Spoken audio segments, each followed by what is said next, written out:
চলে আসলাম পদ্মা সেতু টোল প্লাজার এখানে। পদ্মা সেতু টোল প্লাজাতে এখানে বৃষ্টি হয় না এরকম, আমরা যে থামছিলাম ওইখানে ভালোই বৃষ্টি হয়েছিল। তো আবার দেখি বৃষ্টি নামতেছে, আবার বৃষ্টি নামতেছে।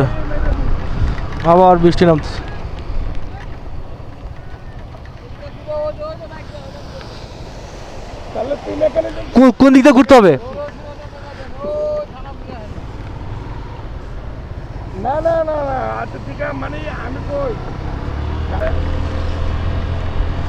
আচ্ছা, ক্যামেরাটা আবার বন্ধ করতে হবে।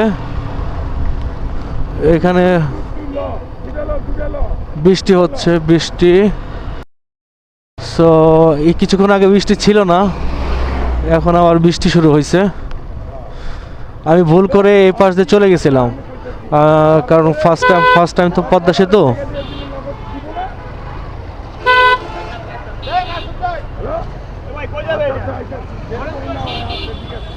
এখন এই দিক দিয়ে নাকি ঘুরে তারপর যাইতে হবে ওখানে টোল দেওয়ার জন্য।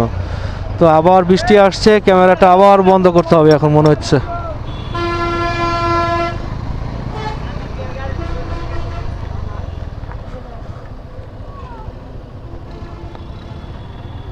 কোন দিক দিয়ে যাইতে গেল হয় গুইরা? এটা নাকি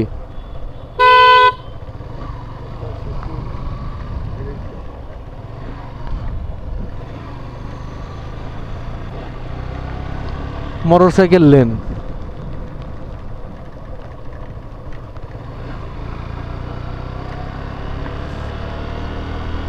আচ্ছা, এখান দিয়ে ভিতর দিয়ে থানার ভিতর দিয়ে তারপর যেতে হয়। আচ্ছা, ক্যামেরাটা অফ করুন দোষ আবার, আরে কপাল রে।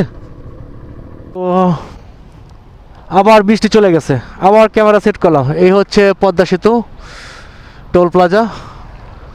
বিসমিল্লাহ, শুরু করলাম।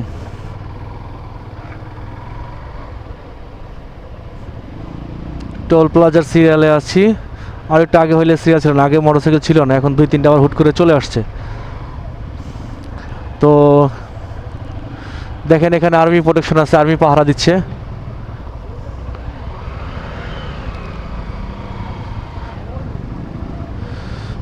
টোল মনে হয় বাইকের টোল 100 টাকা হতে পারে, আমি জানি না সঠিক।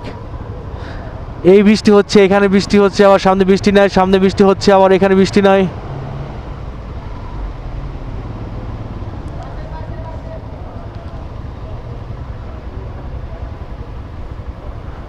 এটা কিসের লাইন ভাই? হেলমেট? ও মানে দুজনে নাই এই জন্য? ও এই জন্য যেতে দিচ্ছে না মানে পরে?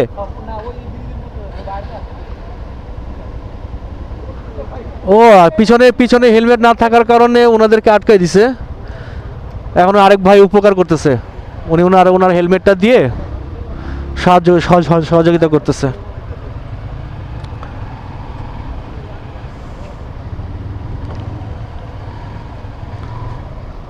এই ইটা রেখে দিও, স্লিপটা পকেটে।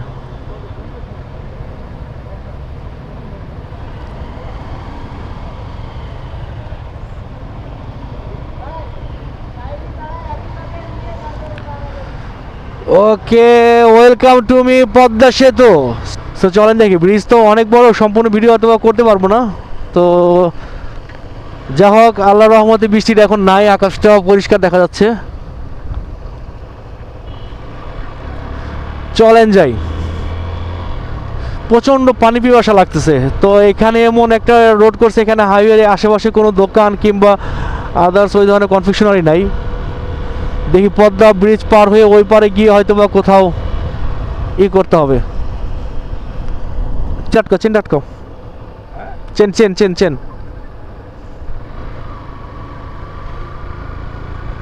মোবাইল ডাটা শুট নিবি? হ্যাঁ,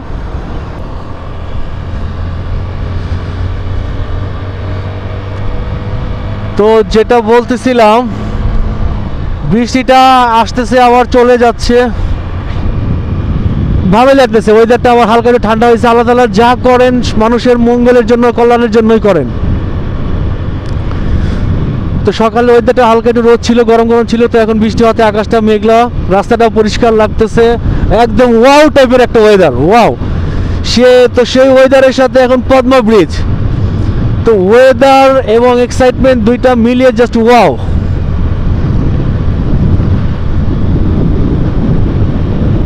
যখন আমি গাড়ি দিয়ে আসছিলাম তখন দেখলাম দুই পাশে চর উঠে গেছে, তো এখন অনেকখানি চর নাই, অনেকখানি চর নাই, ওই যে হালকা একটু চর চর আছে এখানে, এটা তাও কাশফুল উঠে গেছে, কাশফুল আছে এখানে।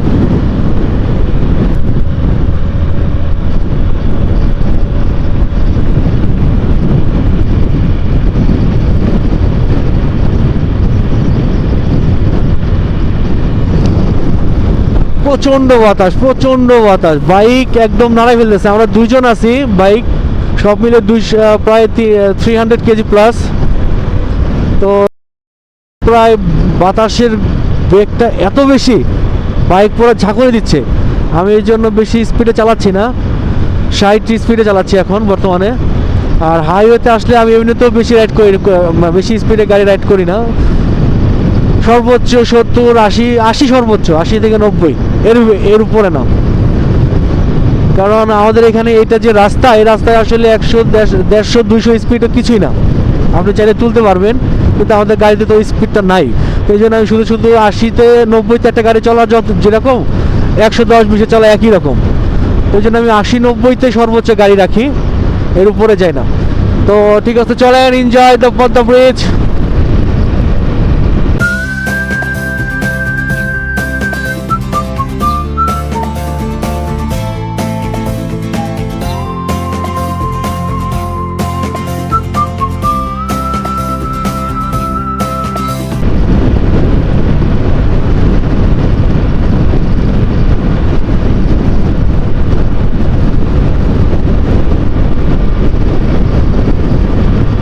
বাতাসের বেগটা প্রচন্ড, অনেক বেশি।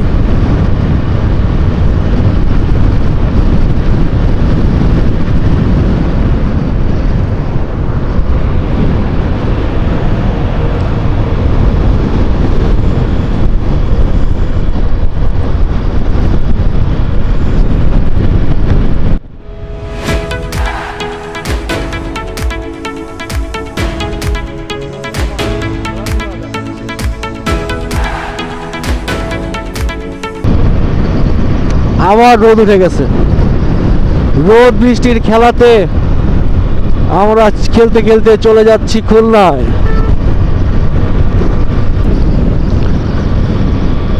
মানে হালকা বৃষ্টিতে ভিজে প্যান্ট কিংবা ব্যাগ, তারপর আমার উইন্ড ব্রেকার যতটুকু ভিজছিল, এই রোদে তা আবার শুকিয়ে গেছে এখনই।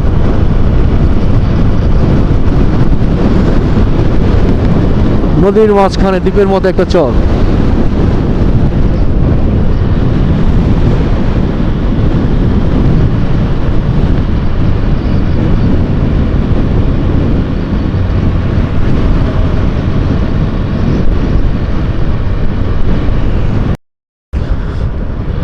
তো রাস্তাটা দেখেন, আমরা পদ্মা সেতু পার হয়ে গেছি, রাস্তাটা দেখেন, মানে কি বলবো, এরকম একটা রাস্তা যদি থাকে, বাইক একটানা 100-200 কিলো চালালেও কোনো প্রকার বোরিং লাগবে না। তো আশা করি অদূর ভবিষ্যতে বাংলাদেশের সব রাস্তাগুলো এরকম হয়ে যাবে।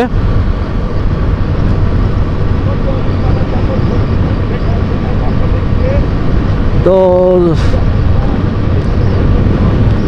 চলে দেখেন, রাস্তার দুই পাশে গাছ লাগাইছে, খুব সুন্দর ভিউ।